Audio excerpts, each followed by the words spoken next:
Di ujung timur Nusantara, di antara gugusan hutan rimba dan kabut pagi pegunungan Cyclops, hidup legenda yang hanya dibisikkan dalam malam api unggun. Legenda tentang manusia bersayap emas, yang lahir dari heningnya kabut dan menyatu dengan keagungan hutan, Bento, manusia burung cenderawasih kuning besar. Bento lahir saat langit Papua menangis oleh guntur, dan pelangi menari di atas danau Sentani. Kulitnya coklat keemasan, matanya setajam tombak Sukumi, dan punggungnya ditumbuhi dua sayap raksasa berwarna kuning terang, menyala di bawah mentari pagi. Ia tak sepenuhnya manusia, tapi juga bukan sepenuhnya burung. Ia diasuh oleh kepala suku Yamo dari lembah Baliem, dan sejak kecil diajarkan tarian perang, tenun suci Noken, dan filosofi adat, hidup harus segaris dengan alam, tapi tidak tunduk pada kejahatan. Namun ketenangan Papua retak saat Worambe, manusia kelelawar malam dari pegunungan Foja, datang dengan pasukan bersayap kelam. Mereka memburu burung-burung surga, membakar lembah, dan mencuri batu roh dari makam para leluhur suku. Tanah ini akan gelap seperti sayapku, ucap Worambe sambil tertawa dalam malam penuh asap. Bento, yang saat itu sedang melakukan ritual penyeimbang roh di puncak Trikora, turun ke desa yang sudah menjadi abu.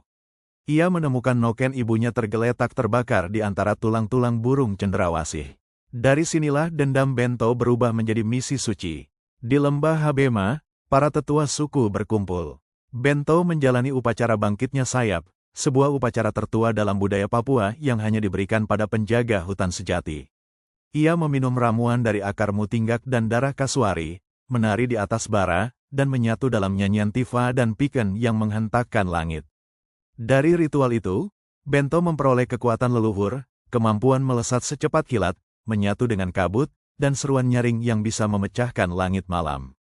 Di atas pegunungan Bovendigul, di tengah badai petir, Bento terbang menghadang Worambe.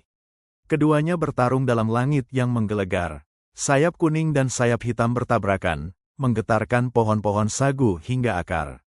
Bento melempar tombak Raja Hutan, senjata warisan suku Asmat, tapi Worambe menangkis dengan cambuk malam miliknya. Bento sempat terluka. Darahnya menetes di atas tanah, dan dari tetesan itu, bunga anggrek Papua bermekaran. Namun, saat Worambe tertawa dan hendak menusuk dada Bento, suara tifa terdengar dari bumi.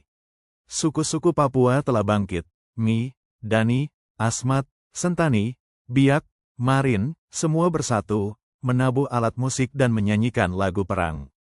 Teriakan itu menguatkan Bento. Ia mengembangkan sayapnya, membentuk lingkaran cahaya di langit, dan dengan kecepatan cahaya, ia menerjang Worambe, menghantam jantung kegelapan. Worambe hancur menjadi abu yang ditiup angin pegunungan. Saat matahari terbit keesokan harinya, Bento berdiri di puncak Kartens. Sayapnya terlipat, tapi auranya memancar. Ia tidak kembali ke desa, tapi terbang jauh ke atas Teluk Cenderawasih, menjadi legenda bagi langit, menjaga tanah Papua dari atas, selamanya. Anak-anak suku berkata, kalau kau melihat cahaya emas di balik awan timur, itu bukan matahari, itu Bento, penjaga sayap ujung timur. Legenda Bento bukan hanya dongeng.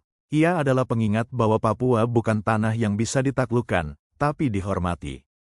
Di atas awan dan hutan, suara tifa dan kepakan sayap Bento akan selalu menjadi penjaga dari negeri emas di timur.